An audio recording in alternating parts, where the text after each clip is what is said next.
Hi guys, welcome back to Infinite Possibilities, the podcast where we explore the lives of amazing people, their choices, challenges and opportunities. And today I have a very special guest, Brooke. Hi. Yeah, and thanks so much for being here, Brooke, especially when you're quite busy at this time of year. Thank you so much for having me. No worries. Okay, and then so Brooke, what's your sort of 1 minute introduction about what you do? What I do? Well, currently I am studying part-time and working part-time, both in research but in two different fields. So I do languages and cultures and disabilities, two separate areas. And I really like cats and traveling. That's a good intro. And she is covered in cat fur, if you guys can see from the camera. Thanks, Karen. No worries, shout out. I had to prove that it's real. Yeah. True love. Yes, it's true love. Yes. Okay, cool. So we're going to start from the beginning, kind of see what kind of childhood Brooke had, and then go from there to see how she got to where she is today. Thank you. Yeah, so Brooke, what kind of child were you like growing up? I was the worst. Wow, I love this interview already. No, I was just you all know that person in your class, just that really difficult person who never listened to the teacher and always was doing something was just kind of generally weird. That was me. Did not have I didn't have the easiest time growing up, I'd have to say. Yeah, were you a little bit of a rebel, or what made you sort of the hard kid? Well, I've been diagnosed with autism now as, actually it's a bit complicated. I was diagnosed with autism as a child because I was so difficult, but my parents didn't really understand what that meant, so I didn't even know about it until last year. But now I know it was because I had untreated autism, and so I just didn't know how to participate in a more positive way, and teachers didn't know how to deal with me in a more constructive way, so yeah. So do you know roughly what age we were talking about, the first diagnosis until actually understanding it when you're an adult? So I was 5 when my parents took me to, Wow, you're so young. Yes, because my teachers were please get her diagnosed with something, she's not normal. But they just didn't quite get that. And I say they, but actually I only have my mother. So my mum took me, but she just didn't really understand what that meant. And I didn't look like the stereotypical version of someone with autism. So she kind of, she didn't think that was right. And also our culture, we're from Hungary, it's very conservative, so it's not something that she felt that she could talk to people about or that she should be sharing, so she kept that very to herself. Yeah. Oh. And I asked her last year about it because I was living in Japan with someone with autism, and she just assumed that I had it, and I was like, no, and she's like, girl. Just so many little things, and I'd started to think it myself. The tipping point for me was I was listening to Duolingo podcast. Oh, that's so funny. Do you know it? Yeah, I used to play that to learn French. Yeah, it's good, right? Yeah. But there's one, I think it's in Spanish, and there's a lady who has autism, and she didn't know it for a long time, but she used to go to these karate lessons. And at the karate lessons, she just couldn't keep up with the other kids. And she would have to go, the other kids could go, once a week and they'd improve. But she had to go, 4 times a week to improve as much as them. And she didn't understand why, and everyone was telling her to quit because she sucks. And she found out it's because her form of autism affects where she is in space and how her brain, communicates with her body. I don't know if I explained that very well, but it interferes with how she moves, especially looking at another person and copying them. She could not. Hand-eye coordination. Yeah, and also being able to look at a person and intuitively understand how they're moving. She just could not do that. And when I went to Germany with my grandpa's sister, we went to Zumba Gold. Whoa. Which is Zumba for old people. And I couldn't do it. I couldn't keep up with these grannies. Everyone was 60 plus and I was the worst. And I remember thinking there was something seriously wrong with me. But I didn't know what. I was am I just unfit? What is this? Interesting. Wait, so when you say you Yeah. couldn't keep up, so is it like they raise their right hand and then you like raise it like half a minute slower and they're already raising their left hand? There's that, but Yeah. there's also like just understanding the move. So, for example, they do like cross on top, cross underneath, cross on top. Yeah. And it would take me longer to figure out what they're doing. And by the time I was comfortable with it, they'd move. And then after a couple of move changes, I'd just be too far behind. I'd get Yeah. overwhelmed. Oh, that's so interesting because I also did Zumba and I couldn't keep up, so I was hearing you is hearing parallels. But that's like Zumba, right? Yeah. So Zumba Gold is for seniors. Yeah. Yeah. I don't know. Yeah, I don't know. I'm just very uncoordinated in terms of, when I used to play badminton and stuff like that, the whole racket is like an extension of your arm, but I could never get that. I would also always miss my forehand, so interesting. But so that's pretty interesting. So you were like sort of officially diagnosed when you're 5, and then your mum never mentioned it to you? No, never. And I had so many behavioral problems growing. Like I was always in detention and like, I was always like the bad child. Yeah. And last year I mentioned it to my mum and she was like, oh yeah, you've got like Asperger's. And I was like, thanks, Mum. Right? Because I mentioned, I was like, my roommate said this and also this podcast said this. And she was like, oh yeah, totally. And I was like, thanks, Mum. Whoa. Okay. So I'm kind of, do you think that like now I guess since last year, right? If you knew earlier, would that have changed anything? I think so, because for me, there is a huge difference in who I am as a person from my childhood versus when I started university. And that's because of how I was treated differently and supported differently and the environment in general. And I think if I'd been treated differently from the beginning, I would have been on a better track earlier, if that makes sense. Yeah, life wouldn't have been so hard. Do you think that maybe perhaps your mum didn't like tell you earlier because she was worried that it would sort of become a crutch and be like, oh, it's because I have autism as like a sort of quotes excuse, or is that sort of in the picture? No, I don't think so, because she always tried to defend me and like, because, I'd get in like a fight or something, she'd always try to defend me. She'd be like, they called her fat, she can punch them. Yeah.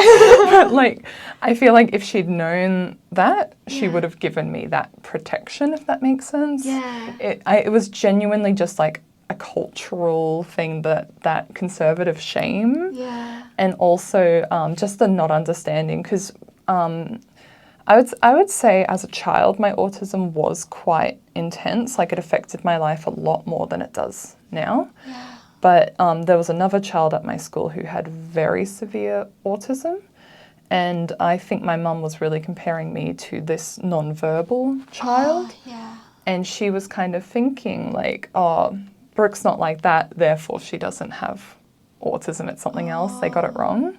Yeah. Oh, interesting. We had a few family things and so on going on at that time as well, which can also impact your like development and so on. So it was hard to tell which one it was exactly. Yeah. Oh, I guess the nature versus nurture sort of thing.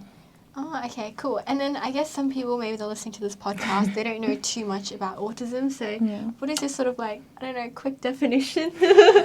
I think that's really hard, and I always like to use this quote when people ask me. It's, if you've met one person with autism, you've met one person with autism. It can be so different between each person, so it's hard to define in one way, but like how I would define it for me is that I can be a little bit more sensitive to other things that other people don't notice, especially smells and like vibrations. And for me, this is again my definition, because again, it can be so different. Sometimes I kind of feel like an alien on Earth, where like everyone else has their shared culture and understands each other, but I have to like watch and study to learn how to do it. Does that make sense? Yeah, it does. It's like sort of, I guess sort of being an outsider. Yeah, and it's like so many things like when I was a child, I didn't have a lot of friends, but when I entered university, it was a bit easier because people are a bit more accepting of people with differences. Yeah. And it was weird because I just couldn't intuitively understand things. So like a person who doesn't have autism knows when it's appropriate to hug someone, for example. Yeah. But for me, I would see like, you know, you're with a friend, and they'd hug you and you'd be happy about it. Yeah. So I'd be like, okay, so I should hug Karen. Yeah. And then I'd hug you and you'd be like, okay, that's weird. And I'd be like, why? Like, what is different? But I couldn't understand it was like a difference in friendship or like the context. Yeah, understanding the context. Yeah, sort of maybe almost jumping to conclusions of sorts. Yeah. Oh, that's interesting. Yeah, and then I guess you were also telling me, like, before we started the interview, like, in terms of, like, sort of subtle cues, do you mind, like, maybe sharing a little bit more?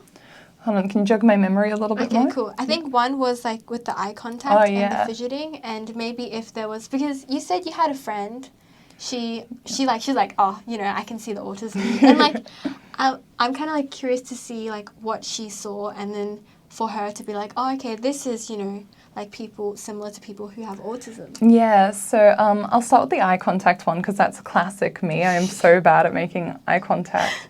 And before I knew I had autism, I used to try more, but it made me really uncomfortable and really like, it made me more sensitive in a social situation, but now I don't do it as much and it makes me happier. But basically, like for me, when I can make eye contact, and I can make eye contact when I'm in control and I can kind of back out if I want to or look away. And especially if there's like a lot of people, I'm less likely to make eye contact because I'm already a bit overwhelmed. But for me, it feels like when someone puts their hand on the small of your back and they just like touch it there, you know that kind of icky feeling you get up your spine, like blah? I don't know how to articulate that better. Yeah. That's kind of how, it feels almost the same to me. So again, I keep saying to me because it can be so different for everyone, and that's just like an equivalent there. But definitely my friend who also has autism, she was just like everything. So a really classic thing people with autism often do is they will make sounds, especially if they're feeling stressed or someone, we can't like control it. And so like a tick almost? Almost. It's not quite, but it's of that vein. Yeah.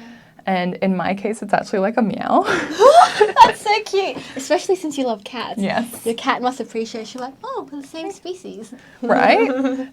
For some reason, it's the meows. Like, I actually Googled it, and they were like, it's really typical for it to be a meow. Oh. It must be something to do with how it, like, feels coming out. I keep touching this thing. But, you know, I'll just be, like, in bed at night thinking about the bad thing I did today, you know, the socially awkward thing. And I'll just be like, yeah, like that. And my friend was like, ooh, girl, like, because that exact noise is really typical. Just little things like having, like, routines or, like, not wanting to change, like, your meals and things like that. Like, you've got your favorite foods and you don't want to change it, like, that much. Trying to think of what else you know, there was so many things, but... Is it something like with, like, when they're having conversation with you, they can sort of tell your discomfort, or...? Yeah, because, well, actually the thing is we didn't have discomfort because we both have very similar experiences of autism. Yeah. So I remember one day we were doing, like, a best friend quiz, and it was like, what was their eye colour? And we've just looked at each other like, whoa! Well, like, that was horrible. Let's never do that again. Yeah. Like, that sort of thing. Oh, that's so cute. So it was, because we were actually in a one-room apartment. Yeah. Because of the pandemic, we couldn't rent a better place because we thought I was going to go home, and she couldn't afford to stay in a 2-bedroom place. Yeah. And we thought it'd be for like 3 weeks, but it was like 8 months. Wow. Best friends after that. Well, we were like surprised it went so well because I got a little cranky, but like sleep deprivation, you know, someone in the room. But we were talking about, we both understand those weird things that we do, if that makes sense. Yeah, and weird in the same way. And that's like great. Yeah, it was very wholesome. It worked out. Yeah.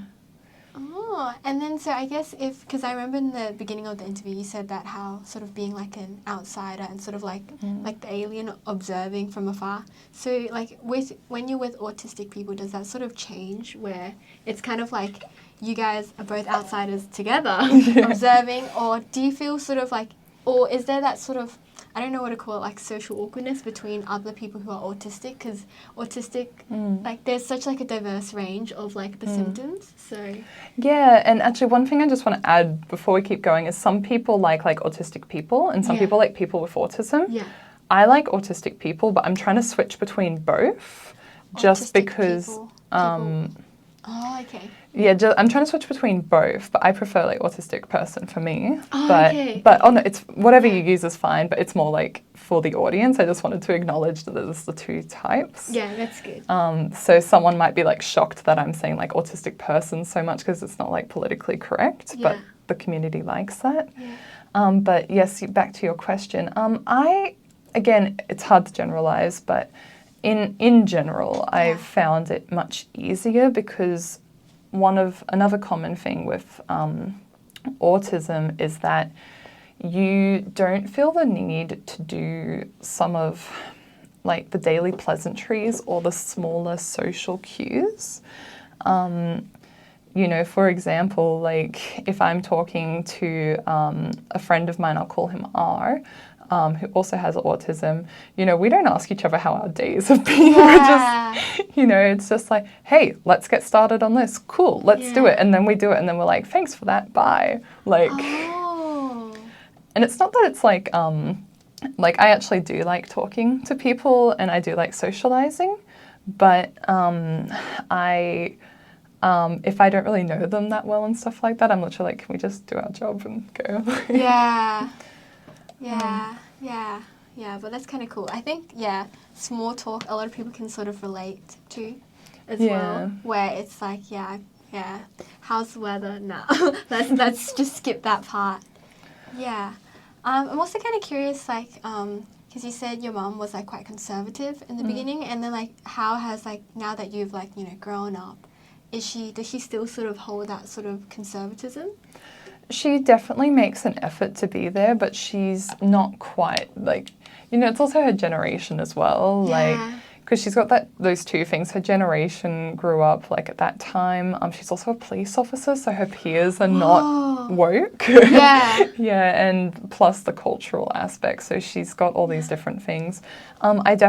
She definitely doesn't try not to be, but she's not necessarily in the right place to be finding out about that, but she just kind of accepts me. She'll just be like, what are you doing? And I'll be like, I'm just being autistic. And she's like, okay, whatever. Like, I'm just going to go back to my room. Oh, that sounds kind of funny. And do you think that is it hard for you to tell people that you have like autism, or? It used to be, but it used to be because there was kind of a time where I was in shock about it, because when you have autism, it puts you in the disability category, and it was so weird for me to be the same person but suddenly have my whole life recontextualized as, because I just always thought that was, you know, it was my fault, or that like I wasn't trying hard enough, or I just had a bad nature or something like that.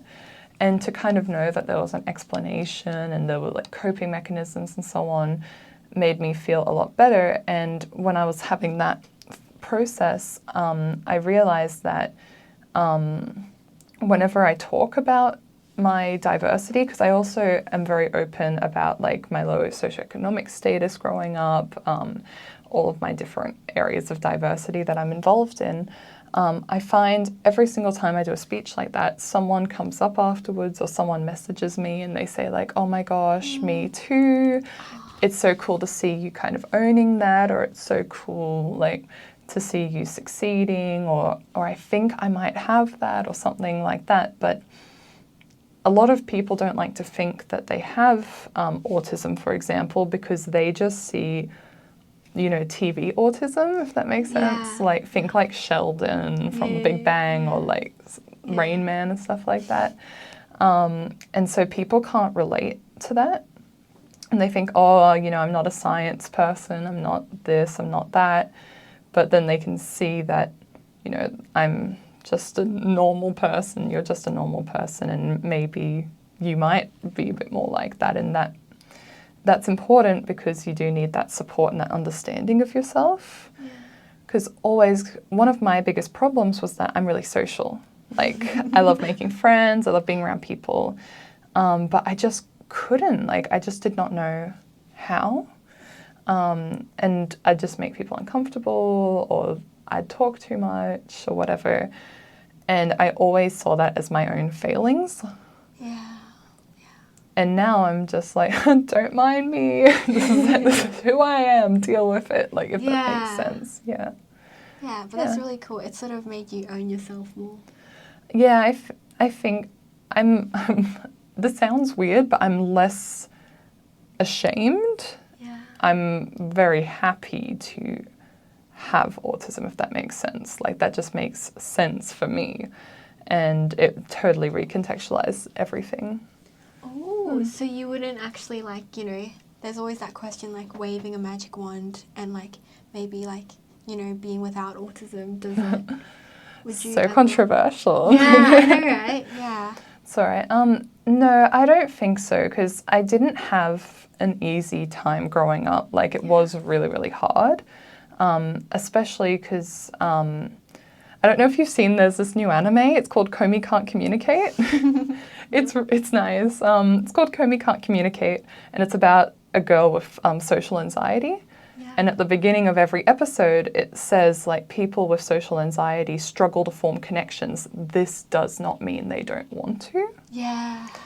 And they say it at the beginning of every episode, and it's really nice. Yeah. So for me, that was...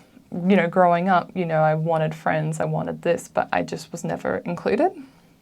But I do feel like the path I'm on now is really guided by that, and I feel like I can do a lot for other people, like even people who aren't the same as me, but people who are also outsiders or, you know, minorities, disadvantaged, all of that. Anyone like that, I feel like I can bring up with me, if that makes sense. Yeah, that's good, because you know what it's like to sort of be left out. And so, you know, people, they're always different in other ways. They're different to the way that you're different, but they're different in their own way. Yeah. So, yeah, and that's one of the things I really appreciate about you. You just make people feel comfortable, like, you know, we can just be, like, at, like, a random social networking event, and then you would sort of, help me, like, with, like, chatting to other people and also making the other person not feel awkward, you know.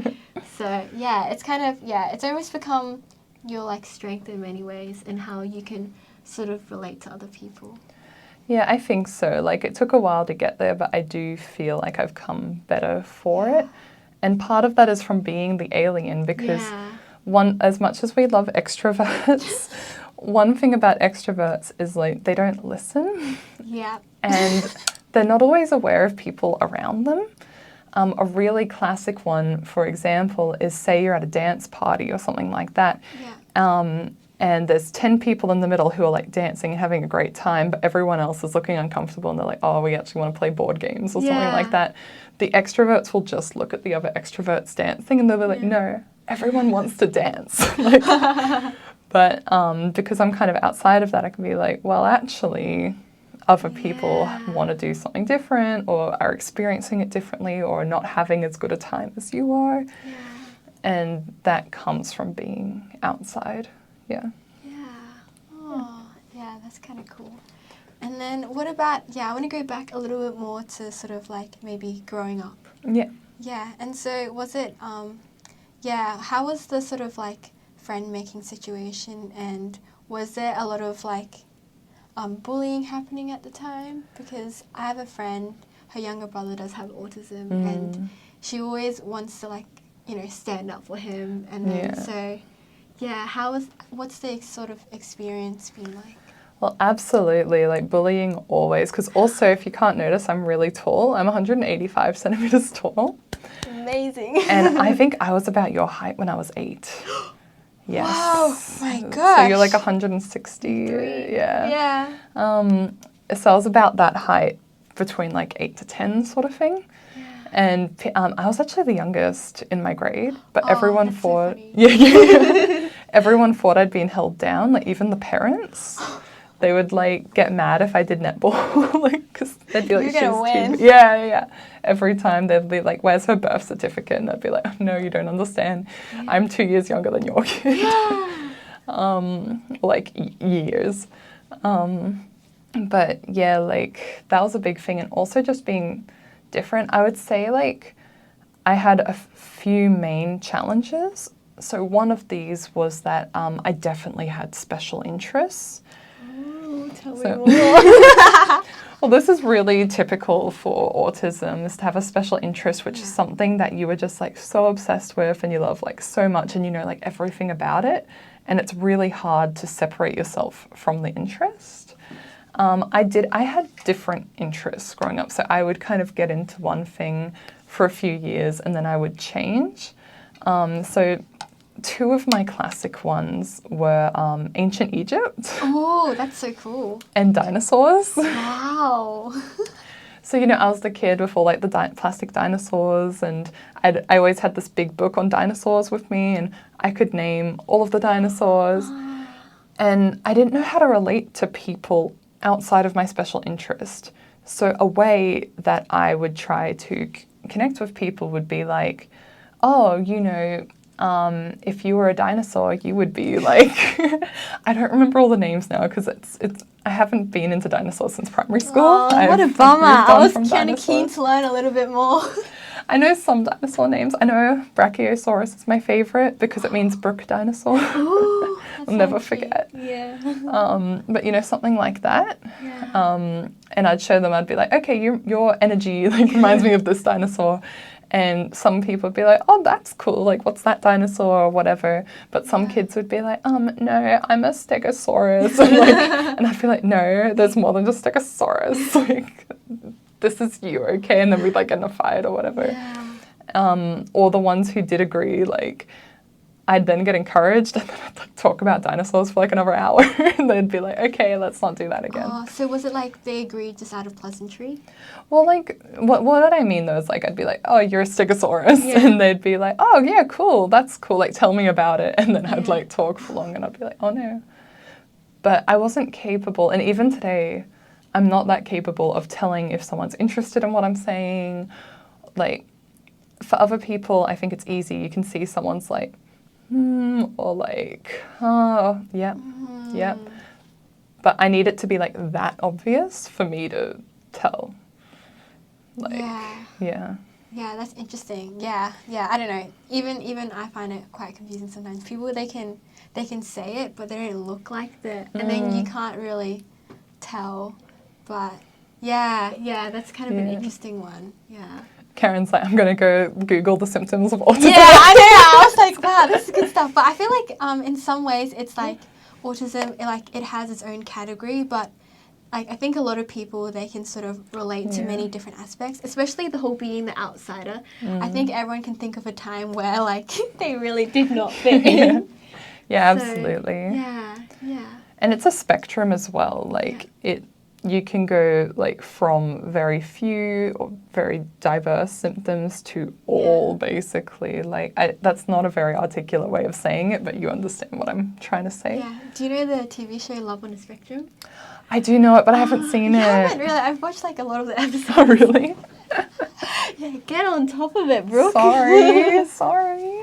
Yeah, but that's kind of interesting. Yeah, nice. Wait, and then, so one was dinosaurs and one was ancient Egypt. Ancient Egypt. Oh, ancient Egypt forever.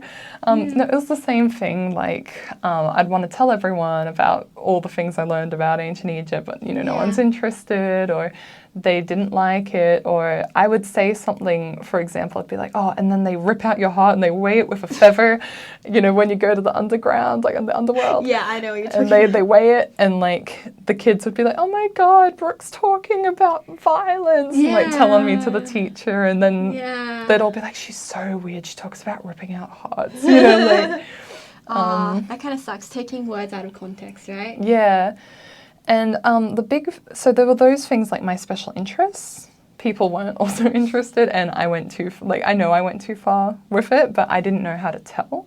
Yeah. The other things were that I just wasn't normal, and I couldn't participate in everything that the other kids were doing. Ooh. So even to this day, watch me try and hit a handball. Can't. So when you take a drink, I can't. I couldn't play those schoolyard games. I couldn't do hopscotch or skipping. I couldn't even tie my shoelaces till I was 12 because I just could not understand my body in space. Yeah. I only learned to ride a bicycle last year, and I'm not very good at it because I just could not get it. Yeah. And so, the teachers would see me reading a book or something, and they'd be like, "Oh, you have to go and play handball with the other kids." Oh. And they'd make me play handball, and I'd embarrass myself, and then I'd get upset, and then I'd take it out on the other kids, it's stupid anyway, only idiots play handball because you can't read, that kind of thing. And the kids would also be like, we want to play handball, we don't want to talk about dinosaurs or they wouldn't meet me where I was either. Does that make sense? Yeah, it's kind of come to this side, and no, come to this side, and oh, fine, be that way. It sucks over that side. Yeah. And a lot of it too was the forcing. Teachers would really try and force me to be involved, and that would just make me stressed. And then the second something went wrong socially, I'd just freak out. Yeah. Because you're already sweating and stressed, and you just want to read your Warrior Cat book in the back. And suddenly you're being made to play, for me, it was always handball. Always made me play handball. And then as soon as I failed, someone would go, haha, you missed the ball. Oh, and I'd freak out. Yeah. Damn. And I didn't have the social skills to be that's not really nice of you to say that. Yeah. I would just freak out. Yeah.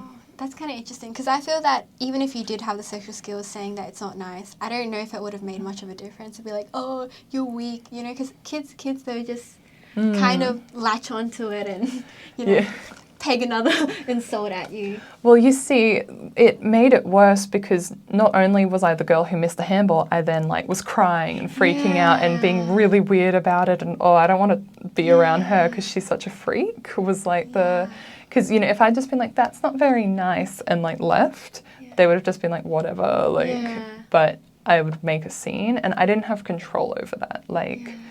I was just I had too much pressure put on me, so. And then it bursts. Yeah, and that is something that can still happen to me now, but I'm much better at managing that, and also I'm not forced to play handball all the time at university.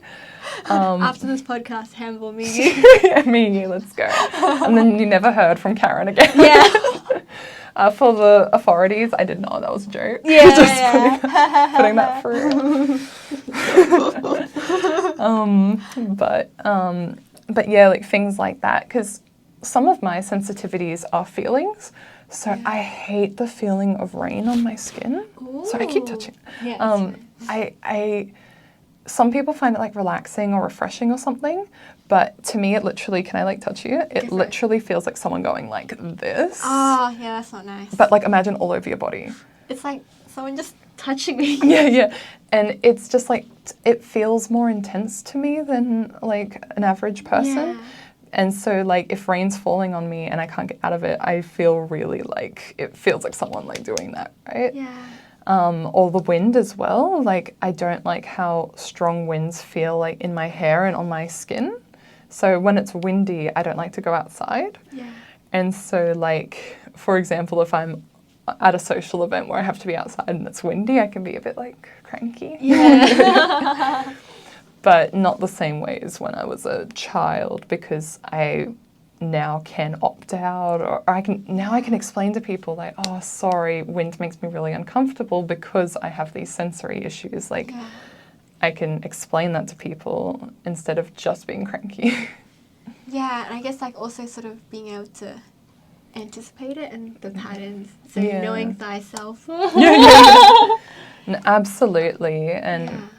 And it's not that I didn't know myself as a child, but you don't have the option. You know, you have to play outside, you have to do the dance, you have to do this. Yeah. But now I'm kind of like, oh, I won't go to your party this weekend. I can't deal with like that many people, loud noises. But maybe another time when I'm feeling a bit more on it. Yeah, that's cool. I guess, school in general, you know, puts you in a box. But then when you live outside the box, to shove you in is really uncomfortable. Absolutely, yeah. Yeah, that's cool. And then tell me when you got into Japanese stuff, anime. So my mum, one of her childhood friends is married to a Japanese man. Oh, that's cool. Yeah, and they live in Tokushima, Japan. And she used to send me, you know, Japanese Barbies or Japanese children's stories and things. Because also her kids are about my age-ish. So we'd kind of share that kind of cultural thing, or they'd come and visit us. And basically that kind of made me a bit interested. And in primary school, we also did Japanese, I say with fingers. You know, we just watched like Spirited Away and stuff, and that was like our Japanese class. And I was really into that. And in high school, my special interest was definitely like anime and manga, yeah. So I got really, really into that, and a lot of people who are not neurotypical are also into that. So I found people who were a bit more like me and more accepting at least. So I got really, really into that and doing Japanese studies, and I also found I was good at it. Yeah. Probably because it was my special interest. Like, I was so far ahead of my classmates with Japanese, and it was probably because I was listening to anime in Japanese and, you know, engaging with it. And I was not good at other academic areas because the way I see it is I was just under so much stress and pressure at school that I couldn't even apply myself. Like, I just didn't have the mental space to, like, focus on my work. And also, if it wasn't my special interest, I didn't care. So those were the two, So I got really into Japanese because it was part of my special interest. But I also did French. And I just found that languages came to me without even trying. I'll always remember my sensei was like, wow, Brooke got like 99% on this exam. Tell the class about your study habits. And I was like, oh, I didn't study. And she was like, Brooke, no. She's like, Brooke, stop.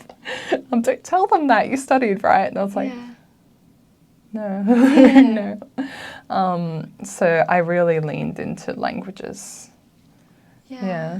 And when you were studying, because like, man, like, I also would love some tips because my language learning ability. Wait, so when you say it sort of becomes like kind of your special interest, was it something that you were like reading every day, living and breathing? Was it like that intense, or was it kind of like, you know? I don't know if I'd say like that intense, but almost that intense. Like, it was definitely like, I just didn't know how to talk to people about other things. Other girls would be like, I'm going to the One Direction concert this weekend. Woo! And I'd be like, oh, I don't really know them. And they'd be like, what do you mean? Like, what do you do? And I'd be like, oh, I watch anime. And they'd be like, ew. But I knew the songs like from the radio, but I didn't know the names of the songs and stuff like that. So that was kind of like, I just was always doing something with that, and I always wanted to talk about that. And I actually learned how to draw it as well. I used to do that in class all the time. So I might have gotten in trouble for that as well. But I just could not focus on my schoolwork. I just wanted to draw or read manga or whatever. Yeah. Oh, that's kind of cool.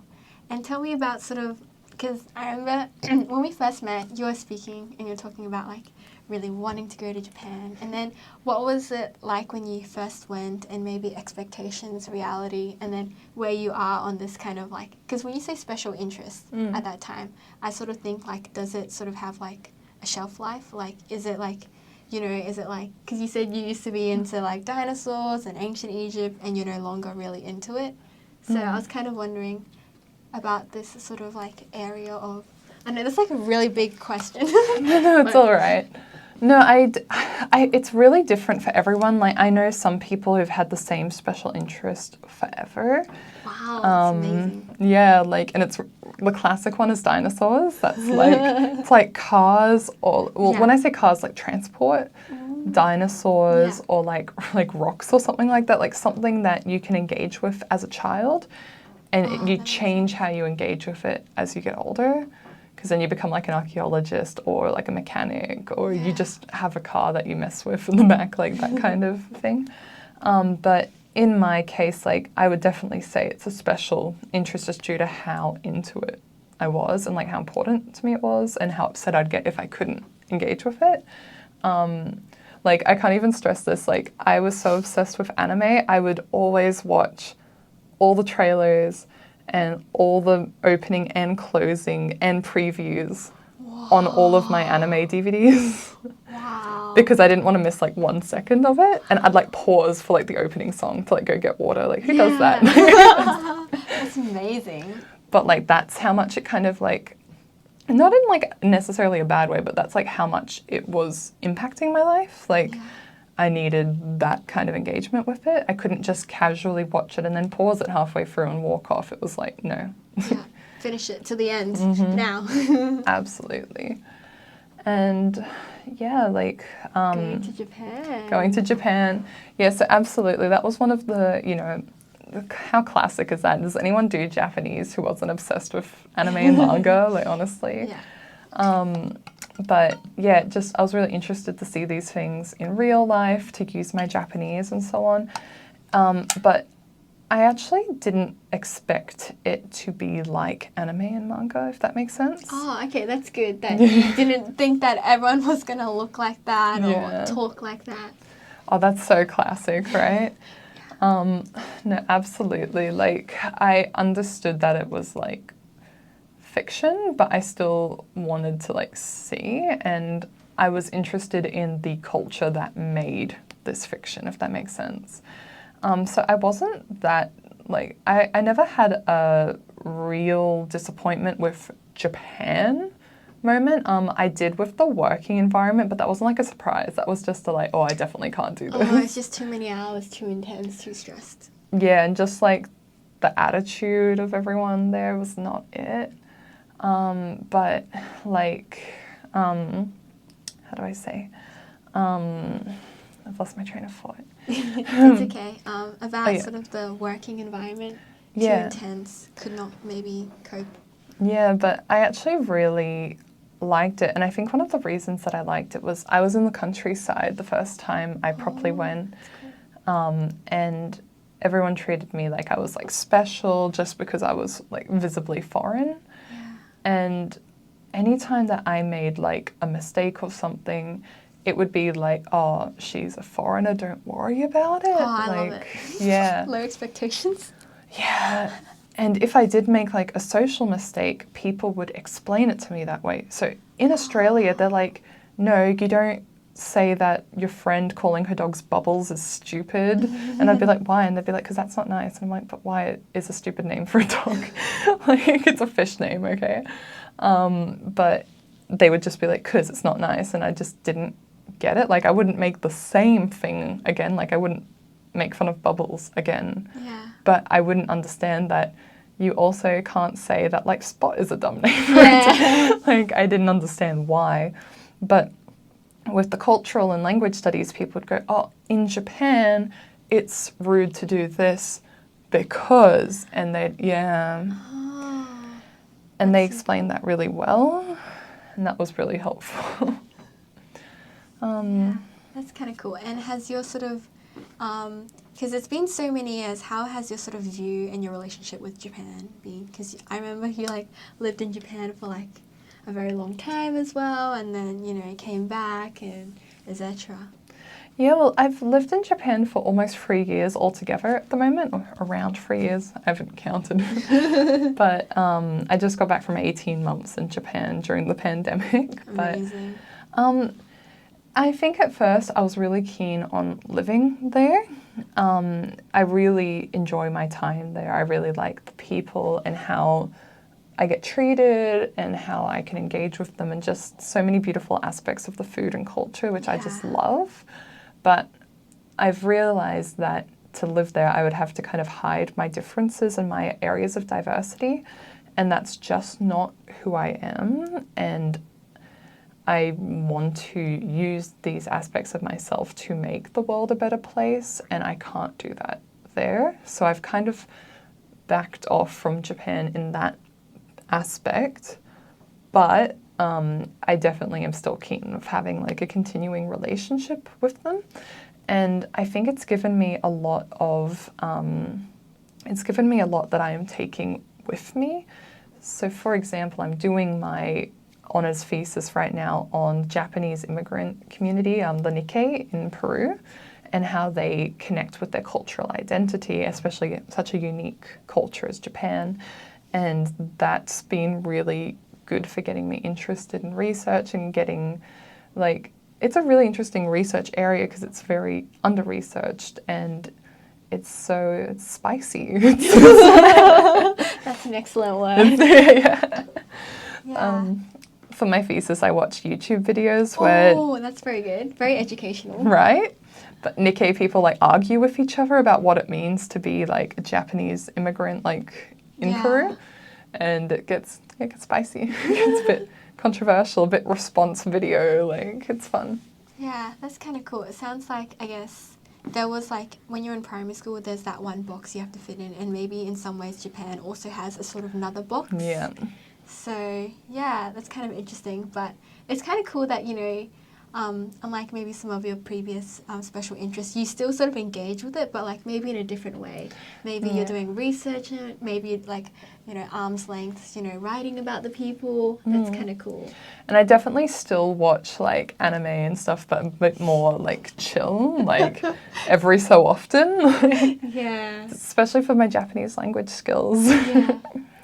But I'm currently watching Komi Can't Communicate on episode 2. Shout out. Anyone who's watching, comment down below. Yeah, literally. I'm only on episode 2, but I'm really interested in it because Japan is not on top of like mental health and like neurodiversity and stuff. And I was just really like shocked when they started that anime with like people with social anxiety struggle to make connections, but they still want, like, it doesn't mean they don't want to. And I was really like, whoa, like so Japan. Yeah. It's like Japan, you're getting there, and hopefully it does, like little things like that make people a bit more accepting of differences. Like, yeah, that's cool. Yeah, and can you, how would you sort of define the term neurodiversity? So there is a proper definition of it, which is not coming to mind, the Brooke definition. Well, like, literally anyone who, I don't know, I think it fits so many people because it's definitely, you know, like autism, ADHD, ADD, and all of that. People who just think a little bit differently and experience the world a bit differently than your average like person who is neurotypical. But sometimes that does, I'm not sure if this is part of the official definition, it's not coming Brooke's to me, definition. But thank you for the disclaimer. But, you know, things like social anxiety and so on also just, which take you out. And the thing is that when I say that, you're probably thinking, oh, that's like a lot of people, right? And I'm like, exactly. Yeah. It's so common, like even disability in general is like 40% of the population because it includes mental health. Ooh, surprising. Right? Because when it reaches a certain point, I believe. But people don't realize like that's so much of the population that there isn't really a normal. Like there's, you know, how many people can you think of who are like straight, white, fully extroverted, fully neurotypical, like I know they all go to UQ, but like in general, you know. I just had a traumatic event with a group like this. Yeah. Not allowed to talk about it. Yeah. But it happened really recently, and I was really shocked because my whole time at UQ, I have never come across a group like that. That was just like that just had no understanding of any diversity. Yeah. It was crazy. Like, they didn't understand. Like, I literally have a back injury. I had 2 slip discs press on a nerve. Oh no. And it was there for a long time, long story. But Yeah. now I can't like sit on the floor properly, and it's like difficult for me to like crouch and get down sort of thing. Yeah. And they just could not understand. They're like, but why can't you roll on the floor? And I'm like, can we do something that is not rolling on the floor? And they're like, but we want to roll on the floor. It's fun. And I'm like, okay, like, I'm just going to stand here like a weirdo. Like, but I've never had that at uni until like then. I was so shocked. Like, that's kind of interesting because probably the people that you attract are sort of somewhat diverse, somewhat have their sort of quirky interests. So. well, and the thing is, universities are A, full of people who are different, Yeah. B, people are more proud and out about Yeah, it. yeah. And so even if you're not a part of those communities, you at least have like a friend who's got something going on, like in any diversity area, like, you know what I mean? You've got some Yeah. understanding that people are different. But I just met this whole group who like, they must have just only hung out with people themselves. Yeah, within their little bubble. Yeah, because I had my birthday recently. Congrats. Thank you. And I just went to a quiet little cafe with my friends, and I was looking around the table, and it was very like, you know, it was just my friends, the people who I hang out with, and, you know, we took a photo. And I went home, and it was someone else from this group's birthday a few days before, and it came up on my Facebook feed. And it was just this whole, you know the lineup of like 10 girls at like the nightclub, you know, that photo? Yeah. It was like that photo, and they were just like all blonde, and they were all white, and it was like happy birthday. And I looked at my photo of me at the cafe, and, you know, we had people of all different colors, like, you know, we had some people who maybe don't remove like body hair. I'm just saying that as like Yeah. for a diversity thing, like very visually like different, I say with the fingers. Yeah. You know, I had people around there who were LGBT plus, like that sort of thing. And I was just thinking like, man, like our worlds are so, I could never imagine being one of the girls in that 10-girl lineup, which was just white and blonde. Yeah. Like, I don't think I've ever been in that situation in my life. I say white and blonde in that way, but you know what there's nothing wrong with being white and blonde, but my world's a bit more than that, like, Got many different colours.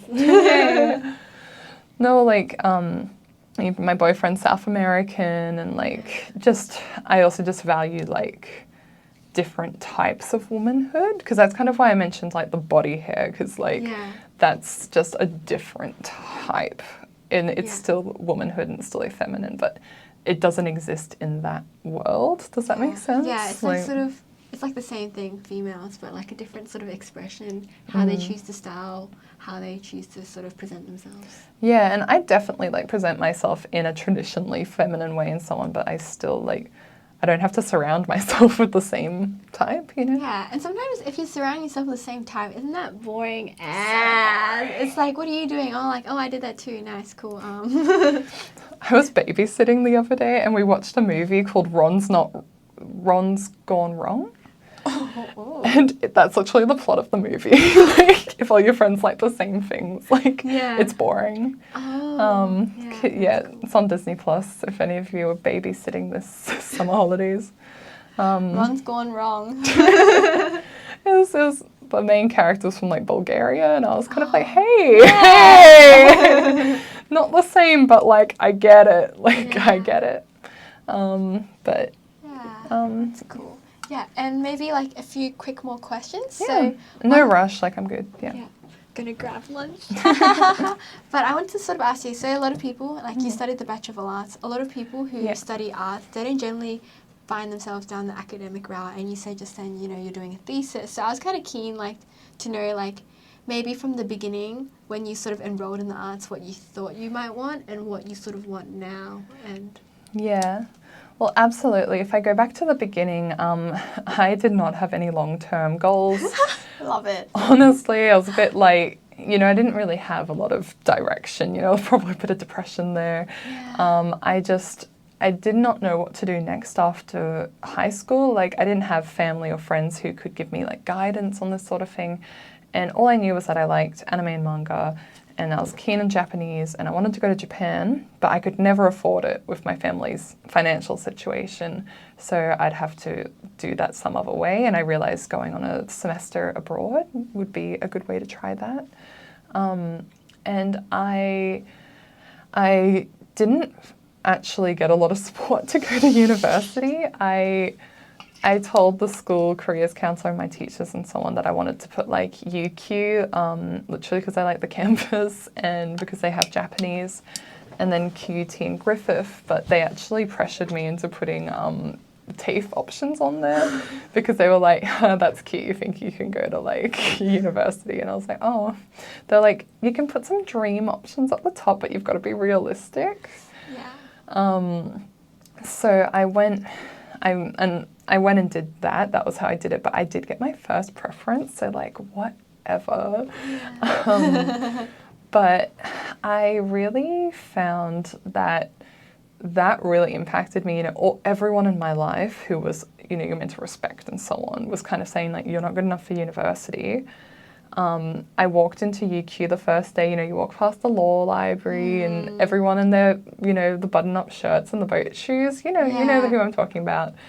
And I was not like that. And even just going to classes and so on, and everyone would be talking about all these things or even invite me places, but I couldn't afford it. Like I was really in a place where like $5 was a big deal in my household. And I just felt so like different and like that I could not be like that. So I just did like whatever. I just did whatever. I just wanted to go on my exchange and survive, basically, like just get through uni. I didn't have any kind of future plan. Again, that was very much just what could I plan for? Like I had nothing, like not to be a downer, but like all I had was Japan. And I did manage to go and do an internship over there before my exchange, and you know, I had a good old time. And same with my exchange, and even if there were hardships, I was like, I'm used to this, like baby girl, I've got this. But I still like enjoyed it, and I found that I was good at other languages as well, because I was really not doing well in other subjects because I just didn't get it, and I just, you know, even if I tried really hard, I just wasn't getting it. So I changed all of my subjects to languages. Nice. I got a way better grade. I went from like in the 4s to graduating with a 6.1 and a 7 in Spanish. Like, because I took a diploma of languages to do more languages. So that dragged me up so much. Stick to your strengths. Literally. And that was so much like that was, you know, what I could do. I was like, okay, better grades, stick to your strengths. I'm enjoying this. I like learning languages. That's definitely a special interest. I'm in the top 1% Duolingo learners this year. Wow. I'm just like, not to flex. Yeah. But, I'll show you evidence afterwards. Yeah, I'll get your signature afterwards as well. You're welcome. But, I don't know, I just was doing that and I was like, I'll do something with languages. I didn't want to be a translator because boring. Yeah.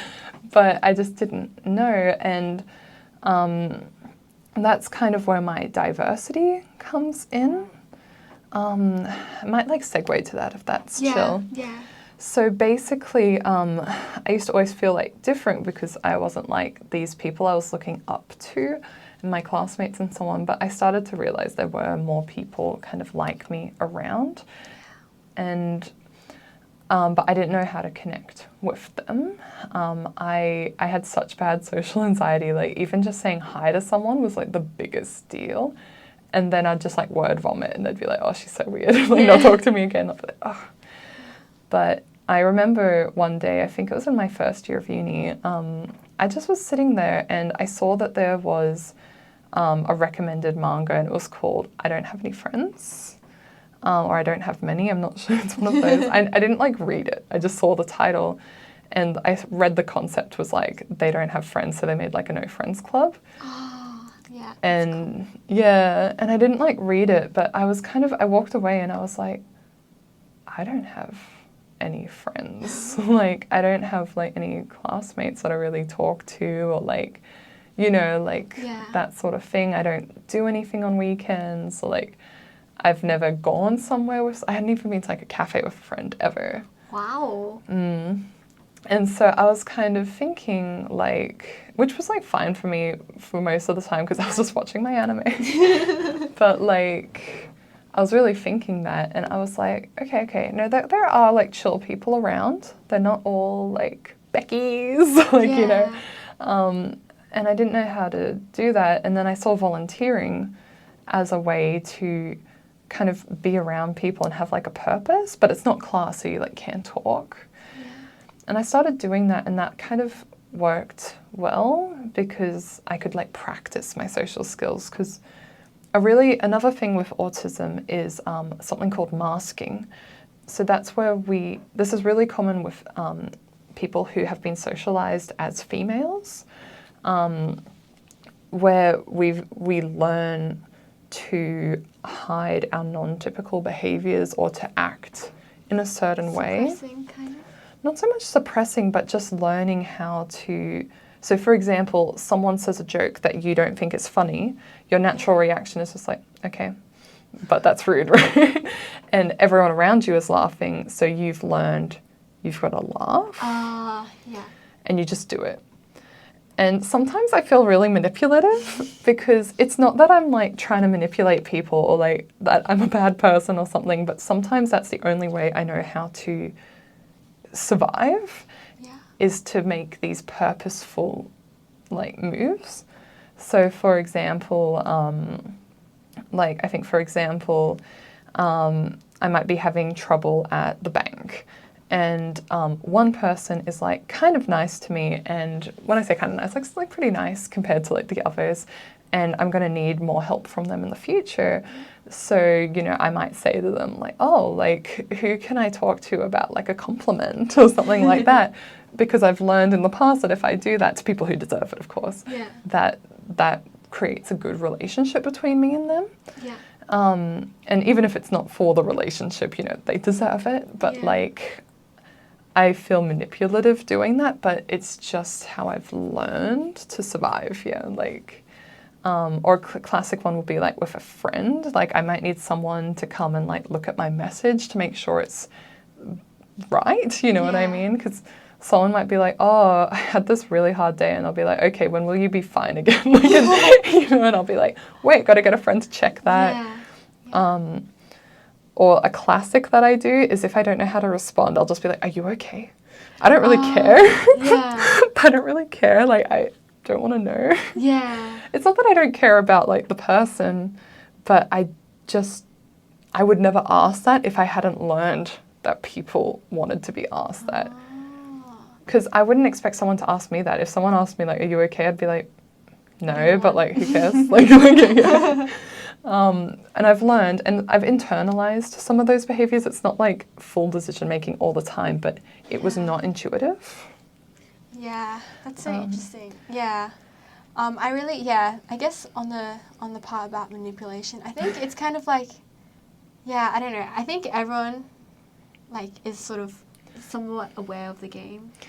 Well, like, no one's like 100% a beautiful rainbow person, except I can think of two off the top of my head. I think you're pretty close. Well, it's one of those things where it's like you have to make these thorough decisions. Like, I know a co-worker, like her grandma like passed away and she got the call during work. And she was like crying by herself, and I like did not know what to do. And someone else came and gave her like a hug and went off. And I was like, okay, I'm pretty new here. I probably shouldn't hug, but physical thing. Pat, you okay? and that really hides that I don't know what to do. Like, do you know what I mean? Because people see the effort there, and like I care about you. You know what I mean? They see like the behavior, but they don't see like the sort of thought process. And it's like I do care about you, but not necessarily like in the same way. Like, if that makes sense. Like, I want you to be okay, but I don't get it. I'm just like, yes. Now, when can I ask you about the email? Is now too soon? Like, but just not even knowing how to engage with that, having to make those decisions is like, and you know, I'm terrified. I'm like, oh my God, what if I touch her and she like moves away? I'm like, I won't know what to do. Awkward. But, you know, it's based on like logic, if that makes sense. Like, it's very logical is a good way to describe it. That's like, so interesting. Yeah, because it reminds me of those choose your own adventure books, right? It's like, okay, so you bump into X person. What do you do? Do you give them a hug or do you run away? Yeah. Okay, run away. And then what's Okay. next? It's like a sort of decision kind of tree mapping out all your actions. Yeah. But, so I guess, would that be different to other people where it's sort of based on emotion? Well, a lot of people are intuitive. You just know your friend needs a hug or you know they need space. You can just tell sometimes. But for me, I can never tell. I always have to like ask someone or look for really obvious hints. So an example I always use is that when I was in school, I didn't know about like appropriate physical contact. And I don't mean like anything weird. I just I knew that was wrong. But for example, I would see girls hugging each other all the time, right? Yeah. And then maybe I would go and hug that person and they'd be like, oh my God, why are you hugging me? And I'd be like, okay. Like, but Amy hugged you. And they'd be like, Amy's my friend. I'm like, okay, you gotta be friends. And then I'd be like, to a boy, I'd be like, are we friends? And they'd be like, yes. And then I'd like hug them and they'd be like, that is so weird. And then I'd see a boy hug another boy and I'd be like, okay, same like boy, girl, like that's okay. And then I'd do the same thing to like another girl, but she'd be like, no, not during sports class or we're sweaty. And I'd be like, what? But I had to like learn all those tiny little things to be able to like do it at the right time. And even now I'm definitely going to be like, do you need a hug? Like, but you know, that's how I had to learn it. And that gave me such bad social anxiety because think about like, it took me like 20 times to figure out the right time to do it. And everyone thinks you're a freak who hugs everyone. You know what I mean? Yeah. And I think it's so exhausting when you want to make friends, but then you have to go through this sort of mental gymnastics of like, is now the right time? No, a bit later. Why isn't the right time? How come? Input this new data into your database and then reform the map, and then being like so self-conscious about each action that you have to do. It's literally really can be paralyzing. And people don't get it. Like if I say to people that I have autism, they're always, oh, okay, cool. But if they like don't know, they'll be like, oh my God, like I got attacked by a dog recently, and it was pretty vicious. It was pretty bad. It was really graphic and horrible, very traumatizing. I'm in therapy, but to me, it's just like a fact. You know, people just be like, what happened last week? Like, what did you do on the weekend? I was like, oh, I got attacked by an American staffy. And everyone would be like, oh my God. And I'd be like, what? And they'd be like, what happened? I'd be like, oh, insert, you know, description here. And they'd be like, oh my God, like, why'd you tell us something so violent? And I was like, you asked me, like, what happened? They'd be like, but why'd you tell us about, like, the blood? And I'd be like, you asked me what happened, like, that sort of thing. Yeah, that's so interesting. Because that's something that happens to me a lot now, like, I'm taking care of a dog whose owner passed away recently, and the owner's husband like can't walk her. Yeah. And some people will be like, oh, is this your dog? And I'll be like, no, her owner died. And they'll be like, oh, okay, and like walk away really fast. And I'll be like, you asked. Like, so it's still like, to me, it's just a fact. It's like, that's what happened. You know what I mean? But someone was like, you should be like, oh, like their owner's like not around. And I'm like, their owner died. Like, that's what happens, you know?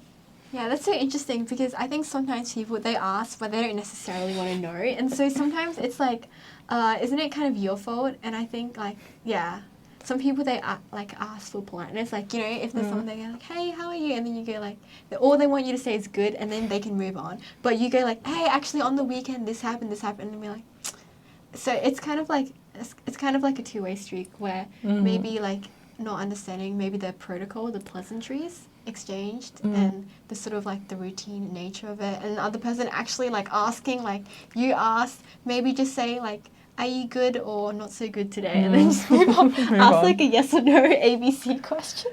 And the thing is, it's different every time because some people, like, I feel like if you asked me what I did last weekend and I told you, like, something, you'd be like, oh my gosh, really? And, like, ask me questions. And other people are, like, really uncomfortable. And I'm like, I don't know what the difference is. Like, you're obviously like, woo! So you're obvious enough that I can tell. But for other people, like, I can't tell. Or, like, they might be interested one week, but not the next week. And I'm like, what changed? Like, is it what I did? Are you just not feeling as perky? Like, what happened? Oh, that's so hard. People are complex. And that's where, back to volunteering, all good. And that's why volunteering was really good because I could practice that when I'd never been able to practice that before, if that makes sense. Yeah. And it wasn't like in class where you have to see these same people every week. It changed enough that I felt comfortable making some mistakes. So I became, because again, like I really wanted to be social and I wanted people to like me. And I've always, you know, been humorous and things like that, but I wasn't necessarily able to deliver it in a way people understood. So it was just really me developing my personality and how I expressed it, how I wanted in this space. And I wouldn't call it a special interest, but I got like really into it because that was where I could socially interact with people. That was my social life. Like, because again, like I didn't do anything with people. Like even, you know, my mum works full time and stuff. I don't even go to like the movies with her or something. So that was my social life. And so the people who ran the program started to get to know me a bit more. And that's when I got into some other things like student representation, which is also in the volunteering, because I did all these languages. Like, Clap, clap. Yeah. Well, I was like, I mean, you've got to pick me, right? Yeah. Well, it was that and that I was like able to reach out to other people outside of my groups. But I did student representation, and someone from volunteering, I volunteered for them with like past volunteering. And he sent me an email one day and he was like, you should sign up for this. And the email was like, super prestigious scholarship, like exclusive opportunity to be part of a UQ pilot and see if it will be implemented. And I was like, bro, that's a lot of pressure. Like that's not me. And it was a student staff partnerships. And he was like, no, you should do that. And I was like, I'm not going to get it. And he was like, sign up anyway, just try it. I was like, oh, okay, well. And I literally did it in like 5-10 minutes, just did it and like moved on. And I got it and I was stressed. I was stressed. What am I going to do? I like couldn't sleep at night. I had gosh. My heart was palpitating so much. I could see like my body moving. Oh my gosh. I was really sweaty. Like this was for like a week. Oh no. And I went to the first meeting with it and I was so stressed. And I'll always remember that I walked in and the 3 other students were talking about what a coincidence it was. They were all chosen for the super exclusive, all expenses paid, ventures trip to Israel, and they're all going to go together. Woo! What about you, Brooke? No. GPA like 4.4. Like, I do some volunteering. And I almost like left. I almost like walked out of that room and was like, I can't. But I sat down.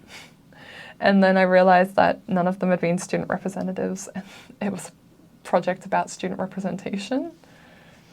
And very quickly I became like a valuable member of the team because like my experience and what I thought was actually really valuable to this team because I was the only person who'd experienced that. And very quickly, like I wouldn't say we had a leader or anything, but very quickly I was able to be like the main person contributing in that way and really kind of taking lead in areas when I've never really done that before because I was so socially anxious before. I would always let everyone else lead. And it really changed like how I saw myself because we got really good feedback for that project.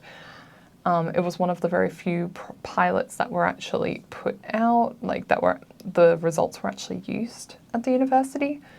And also the SSP program, Student Staff Partnerships, has become a fundamental part of the university, and it was only implemented and given that funding because projects like ours were successful. Wow, right? you're part of history, mama my. Someone said that to me recently, a new person working there. She was like, "You're Brooke Szücs?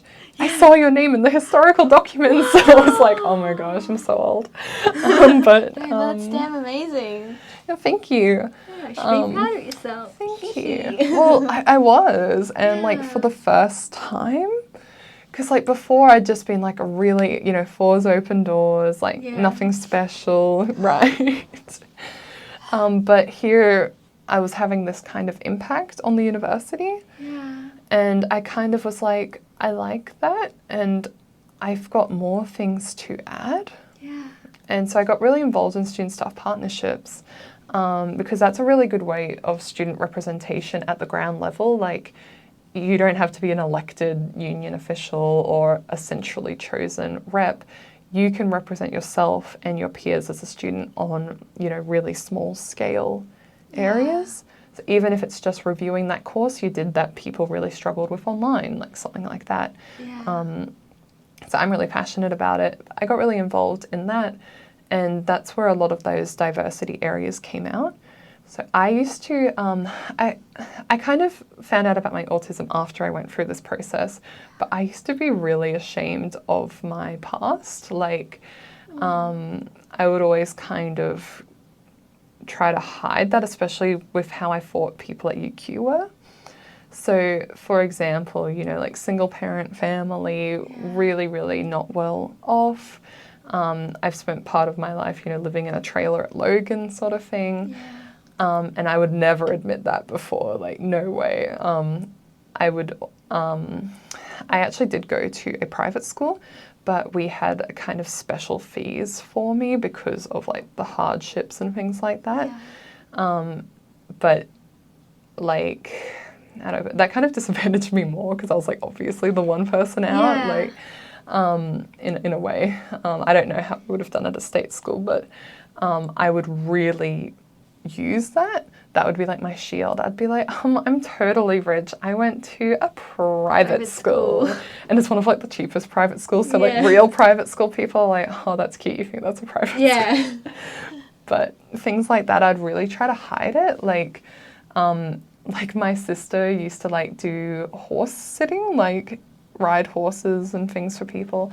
And, I'd like show a photo and be like, oh, like, yeah, it's totally like our horse and things like that. And I just really wanted to hide who I was, like especially economically more than anything.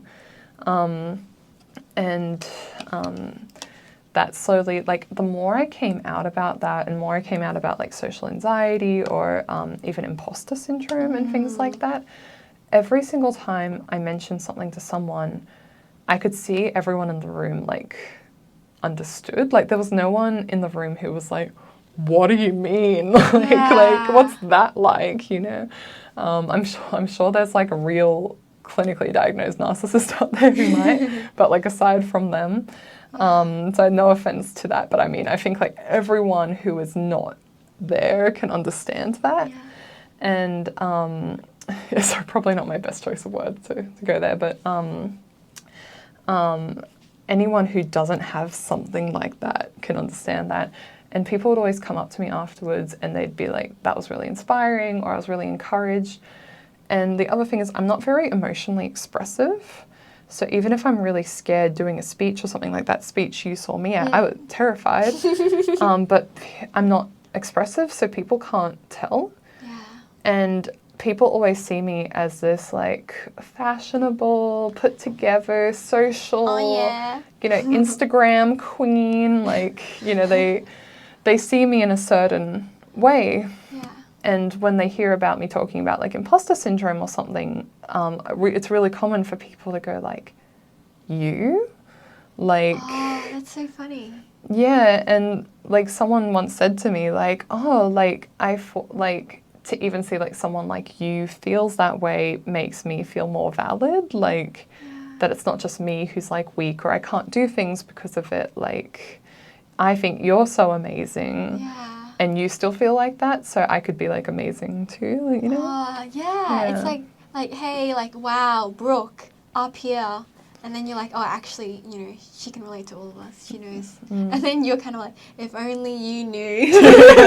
I'm just like, shouldn't keep touching that. No, it's fine. You can't really hear it. Okay, good. Because I think I kind of like the feel. Yeah. So I keep subconsciously like touching it.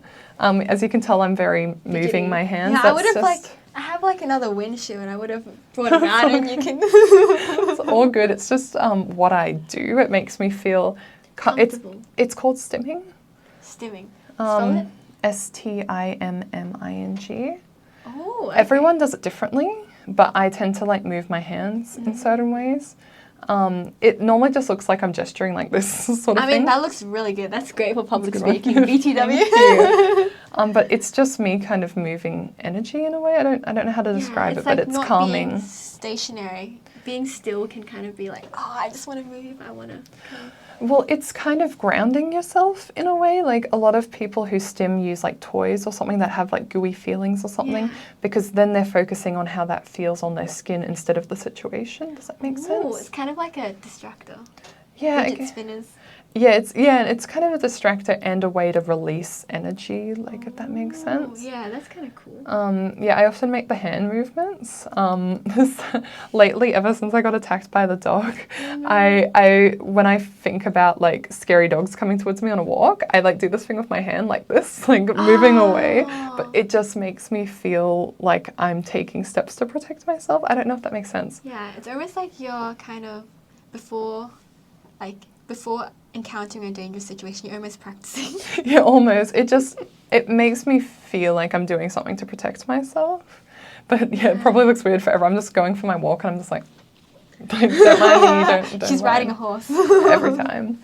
But I think that's kind of what I'm doing there. But what was I talking? Don't worry, I'm beginning with my watch underneath. Yeah. Well, a lot of these things aren't exclusively like autism, it's but kind of like I was kind of curious about like your own experience in general, which is like, it's kind of interesting. Yeah, I think the main thing is that autism amplifies some of these things and or makes them like more necessary.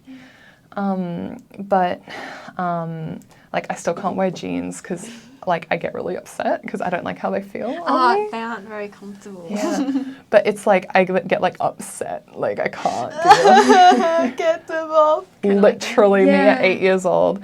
It's like I won't necessarily cry, but I'd get like really like testy, like you know, you're pushing my or I just can't think about anything but taking them off. Or I would like literally just take them off. I'd be like, we're going pantsless. Go. Undies on the way. I've never been in that situation because I wear dresses because I don't like how pants feel. Oh, that's why. That's actually so smart. Well, like I just don't like how pants feel. Yeah. And so I wear dresses every day and everyone's like, wow, super feminine. And I'm like, no, just literally fabric touches my leg, I'm going to freak out. Yeah. But I don't mind pants like what you're wearing. Yeah. But it has to be like winter weather. I don't know how to just like those buttery feeling tights, like they feel nice. Oh, is it like the really sort of soft kind of fabric? Yeah, like kind of like what you're wearing, but it has to be like cold to justify. Yeah. Okay, fair enough. But yeah. I did have a question on how are you in terms of emotions, because it sounds like that when you're especially in a social situation you have that sort of like sort of that logical decision tree. So I was thinking that do you like generally feel a lot of emotions but you don't express it that much, or you might not be as emotional as, I don't know, other people or whatever? So I think I wouldn't say I'm overly emotional, but it's not like I don't have emotions. I would just say that there are some things that like a neurotypical person would find upsetting that I wouldn't find upsetting in the same way, because it's like it's facts or logic. I saw a really good video by a YouTuber recently. I forgot her name. It's Paige something. She makes videos about autism, and she did like a little skit. Oh. And it was so good because it was perfectly like me sort of thing. Like it was someone being like, oh, like here's me in this shirt. Do I look fat in it? And she'd be like, yes. And the person would be like, why would you say that? It's like, I don't know, you look fat before, you look fat now.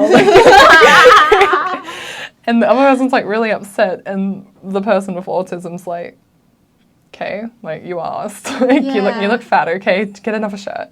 Yeah. And I'm so like that. So sorry to my friend in Japan, big love.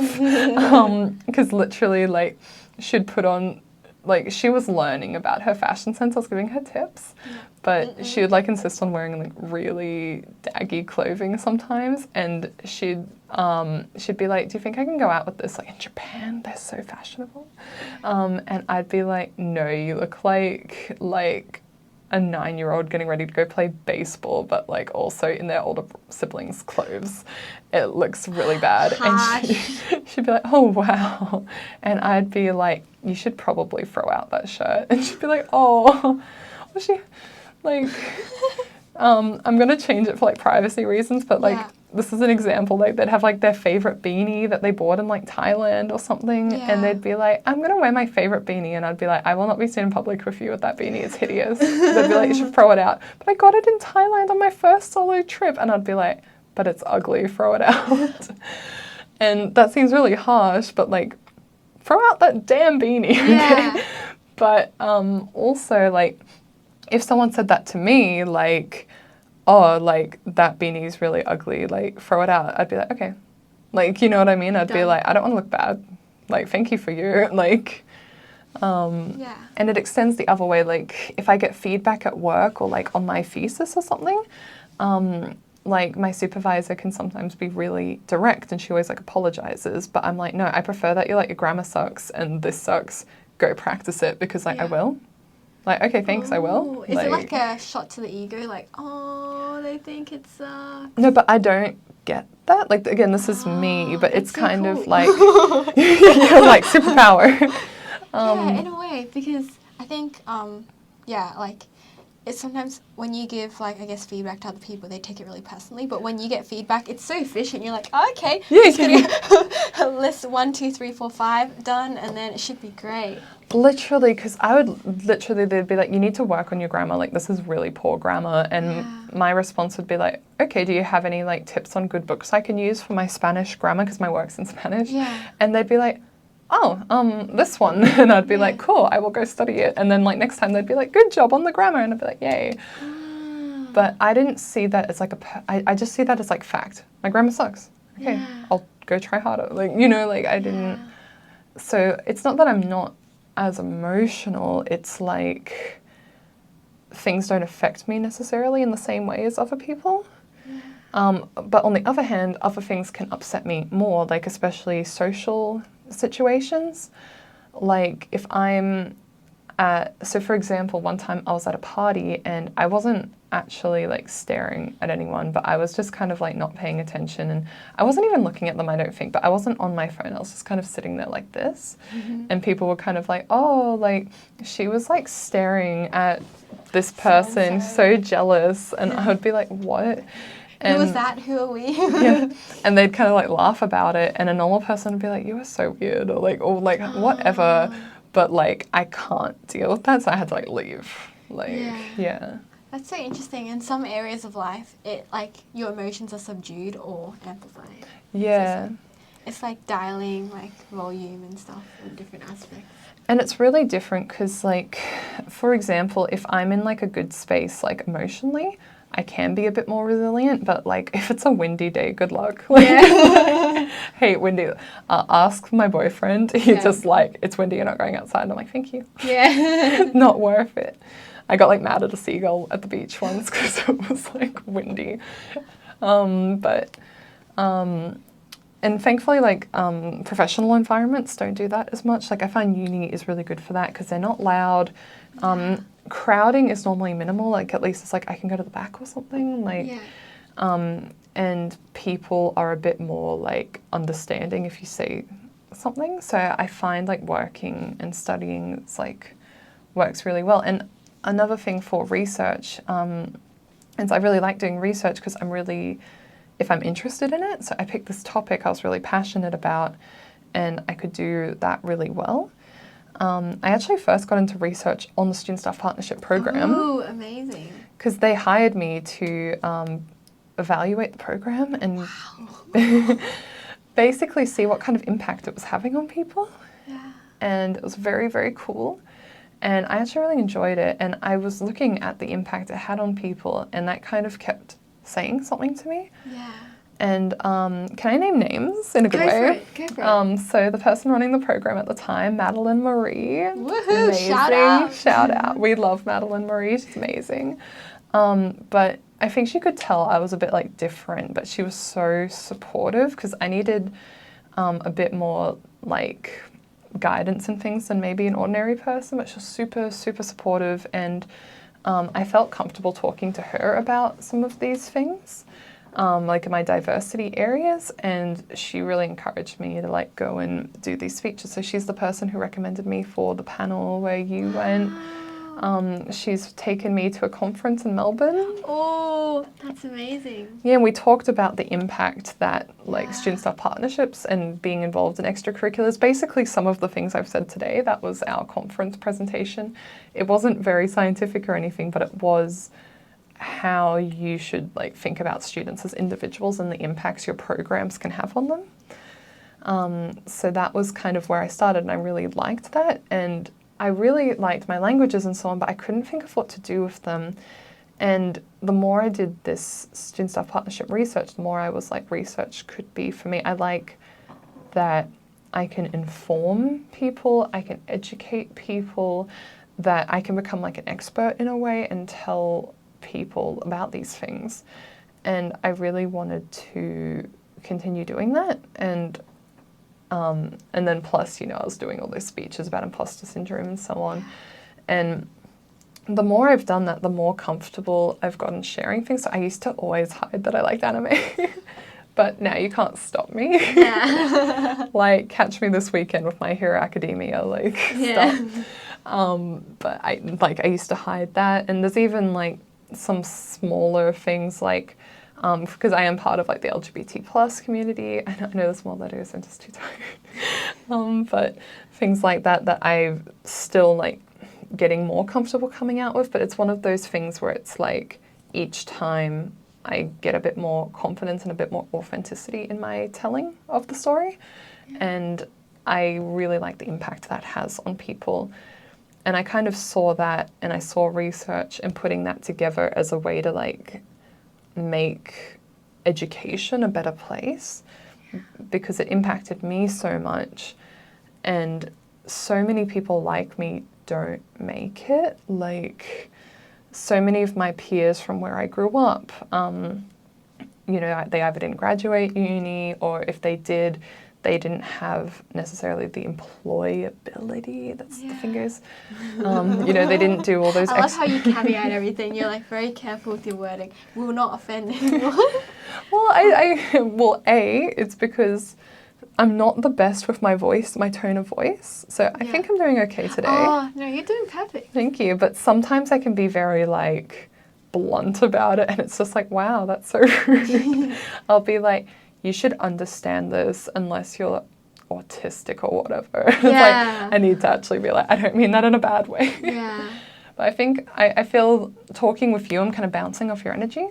So I'm I'm feeling that come through in my voice. I'm making a bit of an effort. Yeah. But in my everyday life, I can be a bit like, here are the stats. Yeah. It's like an effort kind of thing. Yeah. Yeah.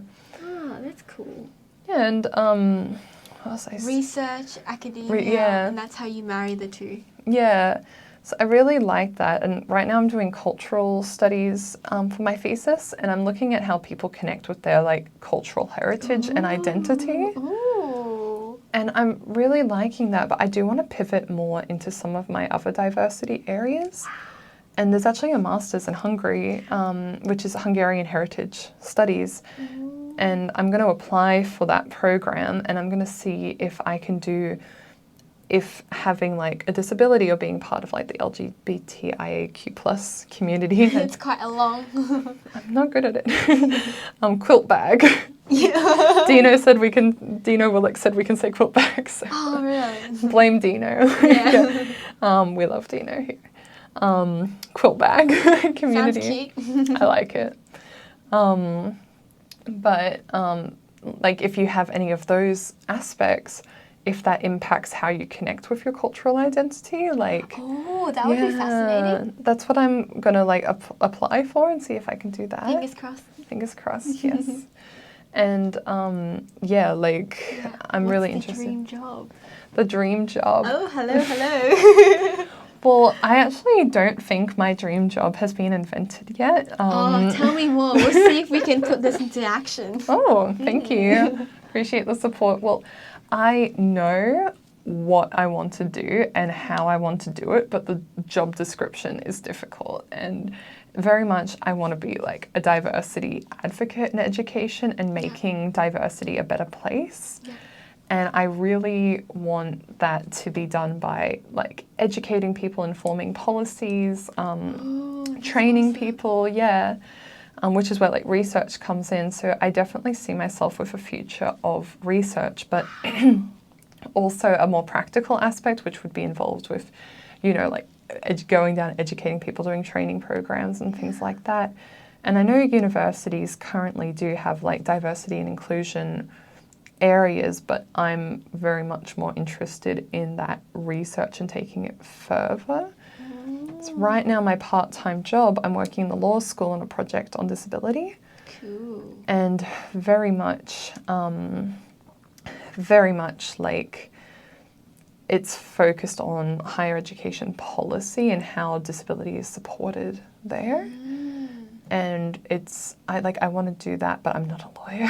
Yeah. I never will be. Just like, no never offense. Say never. Look at you today. No offense to the lawyers.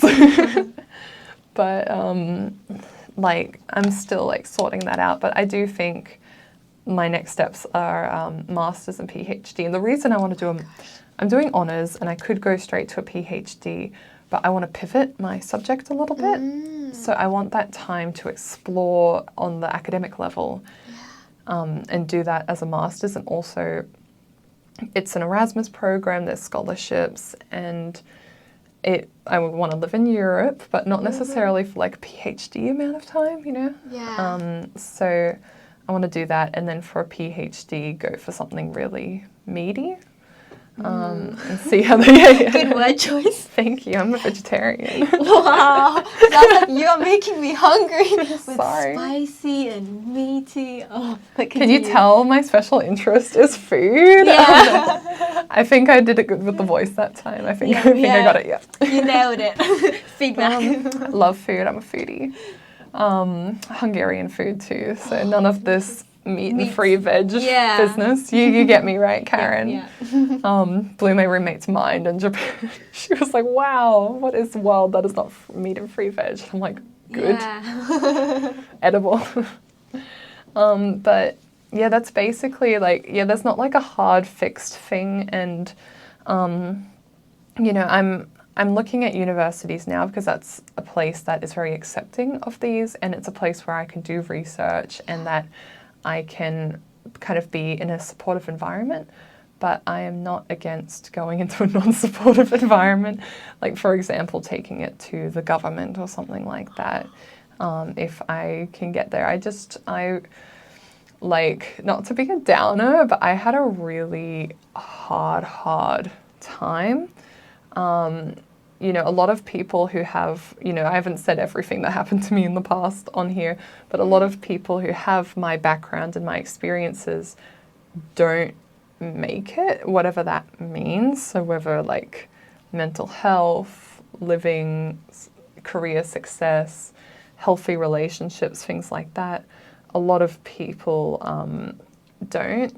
And I see that as such a waste. Like, I don't know how to describe it better than like survivor's guilt. Like, everyone else around me who was like me is just as good as me, but the barriers were just too much. Yeah. And just because, I'm going to word this a certain way, go for it. But like, just because I was strong enough and I put myself through everything and I didn't break, doesn't mean that I'm more deserving than people who weren't. Does that make sense? You shouldn't have to get to that point. You shouldn't have to go through that. Yeah. And so I'm really interested in turning my really negative experiences into more positive. Lemonade out of lemons. Yeah. Literally. Yeah. Lemonade's made out of poison. Yeah. But yeah, because just there were so many times, I could have given up. There were so many times it was too hard. Especially if you're in the diversity space, there are a lot of people who are against you. I'm surprised. Yeah, well, people don't like being told that they're privileged, or they don't like being told to do things differently because of how that impacts others. Like an example that comes to mind is if we've got someone with severe autism who has issues with sound sensory issues. You might ask, this one event, we've got this one person coming, can we do a silent clap? They get really upset about that because that's so weird or whatever, and then they treat you like you're unreasonable. I love being unreasonable, that's my favorite.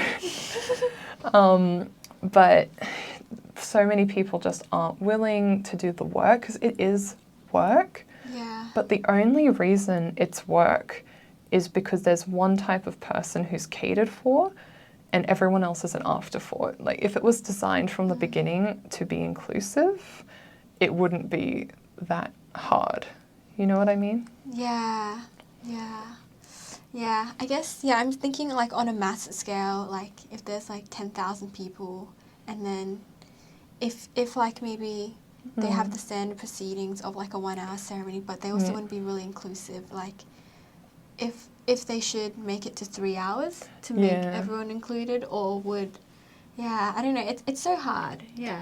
Well, it's one of those things that I would say it's not hard, but we just have to, the hard work will be changing it. Once it's done, it's not hard. Like, a really good example is I did an extracurricular thing recently where we were required to dance. Ooh. And I didn't know that before signing up. And I didn't even say I had autism on my application because it's never been relevant before. Yeah. But I had to dance and I can't, and I have a lot of trauma associated with that because it's like handball. I was always forced to do it. I got bullied for it and I can't separate that for me. Yeah. And it's not, I can't even be like, haha, I'm so bad, it's funny. Like it's just too upsetting. And I remember telling the people running this activity that I can't dance and that there might be other people who are upset by like these things or might have physical limitations or so on. Can we do something more inclusive than a dance? And they're like, oh, but we've designed this with a dance in mind. We'd have to come up with like another activity to get people like energized and like break up the day. Yeah. And I was like, so yes, come up with another activity. And they didn't want to go to that work to, just Google it, basically. And sadly, it actually was a really big problem, not even just for me. We did have some people who that was really distressing for.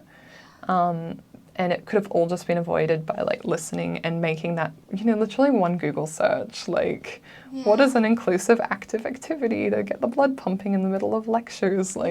Yeah.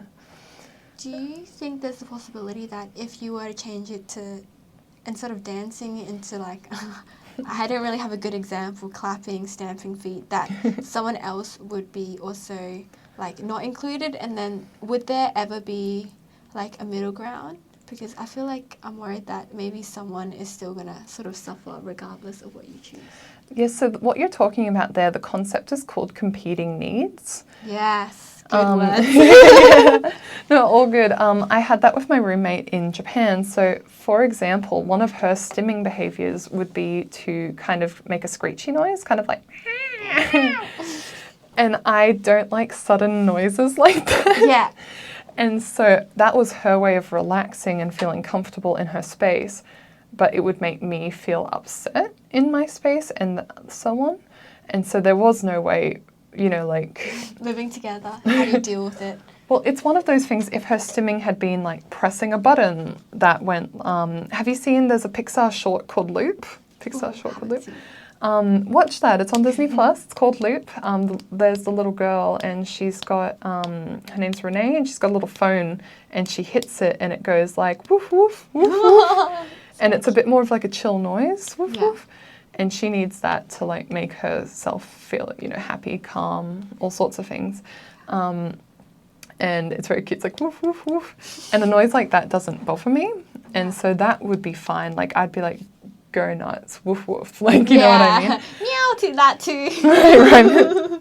But this particular noise like upset me, and it's kind of like, do I have to tell you to leave your house and so on? Yeah. And we just kind of had to have a discussion about like, okay, like these things upset me, those things upset you, we'll try and avoid, like sometimes it just happens. Yeah. You know, you get that scary work email and you've just got to woof woof. Yeah. Like just in general. But you're absolutely right about the competing needs, but most of the time you won't necessarily have that. But if you know you've got someone, like even if it's one person in the audience who can't be involved in that because of this, it's not that hard to change. So for example, this particular situation, there were not competing needs with this. A quieter activity would have done it. Yeah. And so, or the other thing too is, I know this is a big drama, but like 2 options.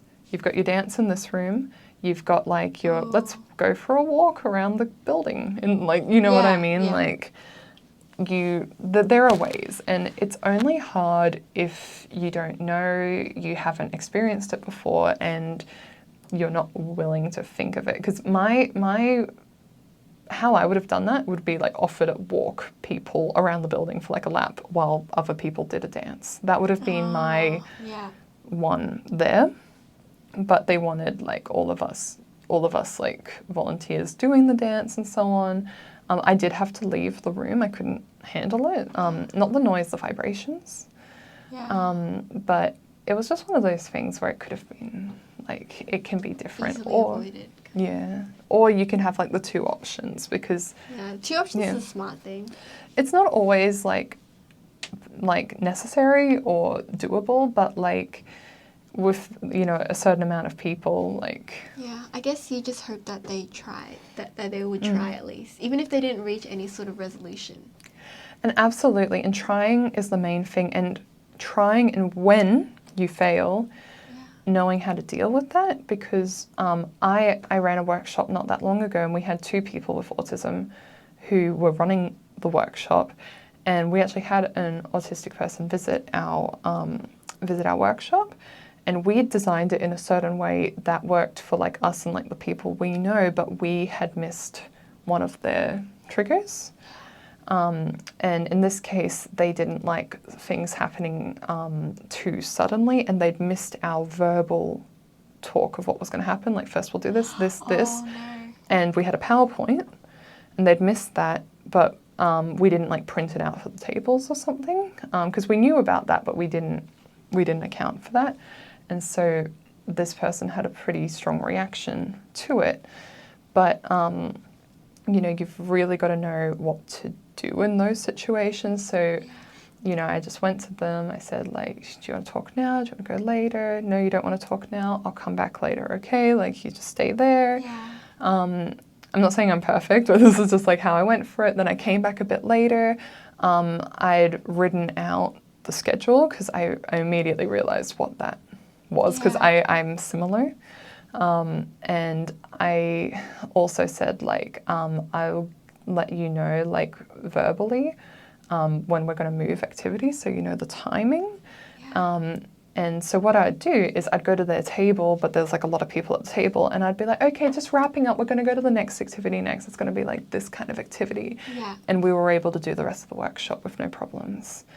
And so even though we'd made that mistake, it was going at them, giving them space when they needed it, trying to figure out what the problem was. Sometimes you need them to tell you, but they agreed with my thing, because I could just tell. Just I've been there. Yeah. And so on. So like that helps. And also, if you do an event, put a box in your student hub or your survey monkey or whatever, and just ask if they've got anything like that. it's really helpful if you know beforehand because you can accommodate that a lot more easily. Yeah. And I often give like an anonymous link. So I'll be Yeah. like, you don't need to tell us who you are, but like, Yeah. if you need us to not play loud music, we'll do that. Like, Oh, that's cool. That's dealt with quite in a mature, nice way.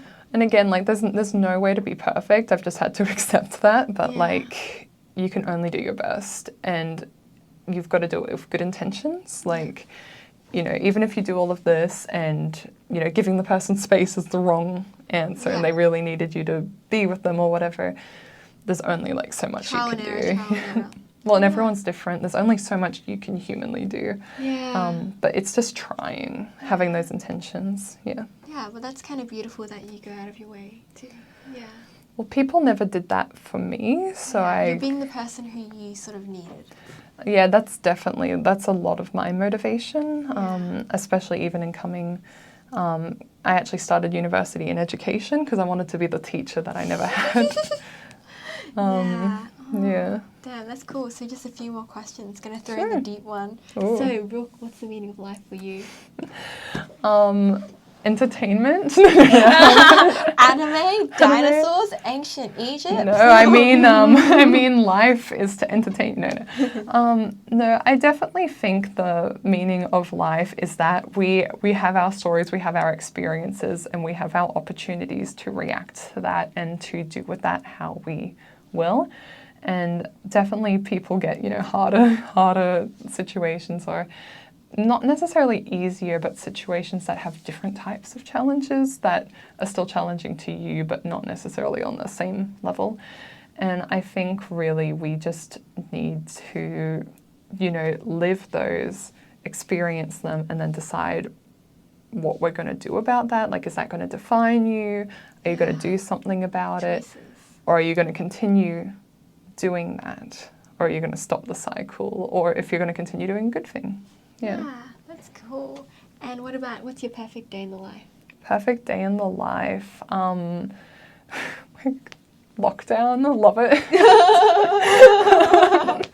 I had the best time in lockdown. I was like, yes. I really like having a routine, and I'm not like the biggest, how do I put it, like, I don't have the biggest reaction to not having my routine, but when I have my routine, I'm very, very happy. Therapeutic. I've been doing the exact same dog walk, no changes for like 12 years. Whoa, Can't do it. Beautiful. So I love to just like wake up in the morning, eat my breakfast. I like to do exercise in the morning. Lately I've been doing the exercise bike. Ooh, very fun. And then I will do like whatever that's my work or entertainment. You know, I like TV, books, that sort of thing. I like to talk to my boyfriend and be around cats and dogs and just play with some animals and do that all day. And then go for a walk in the afternoon with a dog. I always borrow a neighbour's dog. And then dinner and bed. And I'm like, yes. And if I do social things, I love them during the day, not at night time, because that impacts my walk. And that's my routine. Oh, that's so cool. Yeah. So that's kind of my lockdown lifestyle. And I was like, it was beautiful. I would like to see people a little bit more than lockdown, but like not every day. Yeah, that's cool. And last question is, how was your podcast experience? It was lovely. You were so supportive, and I like your laugh. Really? Yes. Oh, which laugh? I have like a machine gun laugh, and it's like, or there's like, ha ha ha ha. No, kidding. It was also the like that one. Yeah, that's the machine gun. That one, yeah. It's excellent. Makes me feel reassured. Oh, it's like giving you all the feedback that you need. It was funny, Brooke. Tick. Yeah. I'm like, well received. And they're very friendly. And yeah, I don't think I stayed on a very straight path. No, I think that was perfect because we were like, ooh, there's something here. And then we were just like, oh, okay. And then, ooh, let's try this side. So I think it's very freeform and I enjoy it that way. Yeah, thank you. I hope it was enjoyable for you also. Yeah, it was so relaxing. Like, I wasn't really stressed. Sometimes I am. Oh. Are there any sort of expectation versus reality? Did you have like an idea of what this would be like and Was it different? I did check out your other video. Whoa, this girl did her research. You sent me the links. No, it was good. It was good. I did think you were going to use the recording equipment. Yeah, I know. In right? here. Funny. Funny. Yeah. That was the only surprise. I was like, oh, cool. Yeah, cool. Cool. Yeah, cool. Yeah. Okay, sounds good. Let's wrap up and say All bye. right. Thanks for having me. Thanks Thank so much you for for listening. coming. Thanks. Bye. Bye.